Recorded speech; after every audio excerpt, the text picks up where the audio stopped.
کیا آپ جانتے ہیں کہ ایک دن نبی صلی اللہ علیہ وسلم نماز پڑھ رہے تھے اور آپ صلی اللہ علیہ وسلم کو خبر تک نہ تھی کہ ان کی تلاوت سن کر غیب کی مخلوق ایمان لے آئی؟ نبی صلی اللہ علیہ وسلم کی بعثت سے پہلے جنات آسمان پر چڑھ کر فرشتوں کی باتیں سنتے تھے، لیکن اچانک ایک رات سارے دروازے بند ہو گئے۔ آخر ایسا کیا ہوا تھا؟ نبی کریم صلی اللہ علیہ وسلم کی بعثت سے پہلے زمانہ جاہلیت میں شیاطین اور جنات کا یہ معمول تھا کہ وہ آسمان دنیا کی طرف چڑھ جاتے، فرشتوں کی آپس کی گفتگو چوری چھپے سنتے اور پھر اس میں اپنی طرف سے جھوٹ ملا کر زمین کے کاہنوں اور نجومیوں تک پہنچاتے۔ اس طرح وہ لوگوں کو گمراہ کرتے رہے اور کاہن مستقبل کی خبریں دینے کا ڈھونگ رچاتے رہے۔ جب اللہ تعالیٰ نے اپنے آخری نبی صلی اللہ علیہ وسلم کو مبعوث فرمایا اور وحی کا سلسلہ شروع ہوا تو آسمان دنیا کا نظام یکسر بدل گیا۔ اللہ نے آسمان کو چاروں طرف سے محفوظ کر دیا اور جنات و شیاطین جب بھی آسمان کی طرف اٹھنے کی کوشش کرتے تو شہاب ثاقب یعنی جلتے ہوئے انگارے ان کا پیچھا کرتے اور انہیں جھلسا دیتے۔ یہ ان کے لیے نہایت حیرت انگیز اور خوفناک تبدیلی تھی۔ آپس میں مشورے ہوئے کہ یہ کیوں ہو رہا ہے، زمین پر ضرور کوئی بڑا واقعہ پیش آیا ہے جس نے آسمان کے دروازے بند کروا دیے ہیں۔ چنانچہ انہوں نے اپنے گروہ مشرق و مغرب میں بھیجے کہ اس معاملے کی تہ تک پہنچے۔ انہی تلاشی دستوں میں سے ایک گروہ جو بعض روایات کے مطابق نصیبین کے علاقے سے تعلق رکھنے والے 9 جنات پر مشتمل تھا، وادی نخلا کی سمتاں نکلا۔ یہ وہ وقت تھا جب نبی صلی اللہ علیہ وسلم اپنے چند صحابہ کرام کے ساتھ سوق عکاظ جانے کے لیے اسی راستے سے گزر رہے تھے۔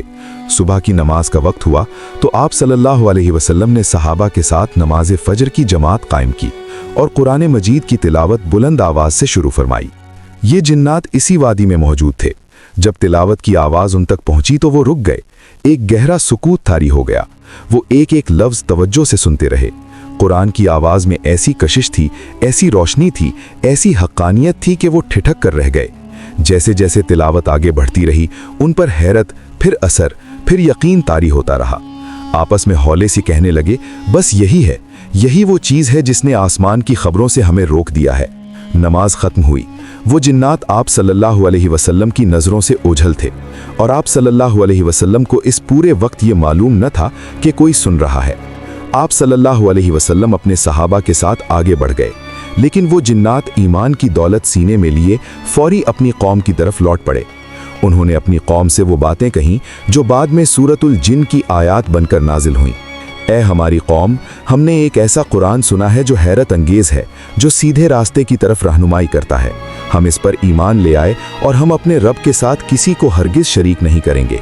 انہوں نے اپنی قوم کو بتایا کہ وہ پہلے اللہ پر جھوٹ باندھتے تھے، انسانوں کی پناہ مانگتے تھے، قیامت کے بارے میں شک میں تھے۔ یہ سب غلط تھا۔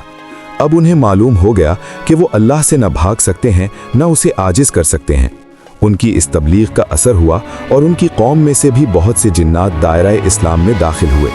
یہ سارا واقعہ نبی صلی اللہ علیہ وسلم کو اس وقت معلوم ہوا جب اللہ تعالیٰ نے وحی کے ذریعے سورۃ الجن نازل فرمائی اور پہلی ہی آیت میں ارشاد ہوا، قُلْ أُوحِيَ إِلَيَّ أَنَّهُ اسْتَمَعَ نَفَرٌ مِّنَ الْجِنِّ، کہہ دیجئے کہ میری طرف وحی کی گئی ہے کہ جنات کے ایک گروہ نے سنا، یعنی خود اللہ نے اپنے نبی صلی اللہ علیہ وسلم کو اس واقعے کی خبر دی۔ اس پورے واقعے میں ایک گہری حکمت پوشیدہ ہے۔ جس وقت طائف کے انسانوں نے آپ صلی اللہ علیہ وسلم کو پتھر مار کر بھگایا تھا، جس وقت مکہ کی سرزمین انکار اور ایذا رسانی سے بھری پڑی تھی، اسی دور میں اللہ تعالیٰ نے یہ دکھایا کہ قرآن کی آواز ایسی ہے کہ پوشیدہ مخلوقات بھی اسے سن کر ایمان لے آتی ہیں۔ جو آنکھوں سے نظر نہیں آتے، جن دلوں تک کوئی پہنچ نہیں سکتا، قرآن وہاں بھی پہنچتا ہے، اثر کرتا ہے اور راستہ دکھاتا ہے۔ نبی صلی اللہ علیہ وسلم صرف انسانوں کے نہیں، تمام جہانوں کے رسول ہیں، اور یہ واقعہ اس حقیقت کی زندہ اور روشن گواہی ہے۔ یہ واقعہ صحیح بخاری، صحیح مسلم اور ابن کثیر کی تفسیر میں حضرت عبداللہ بن عباس رضی اللہ عنہما کی روایت سے ثابت ہے، اور سورۃ الجن کی پہلی آیت اس پورے واقعے کی قرآنی تصدیق ہے۔ اگر اس واقعے نے آپ کے دل کو چھوا ہو تو چینل کو ابھی سبسکرائب کریں تاکہ ایسی ہر ایمان افروز داستان آپ تک پہنچتی رہے، اور نیچے کامنٹ میں بتائیں کہ قرآن کی کس سورت کا واقعہ آپ اگلی بار سننا چاہتے ہیں۔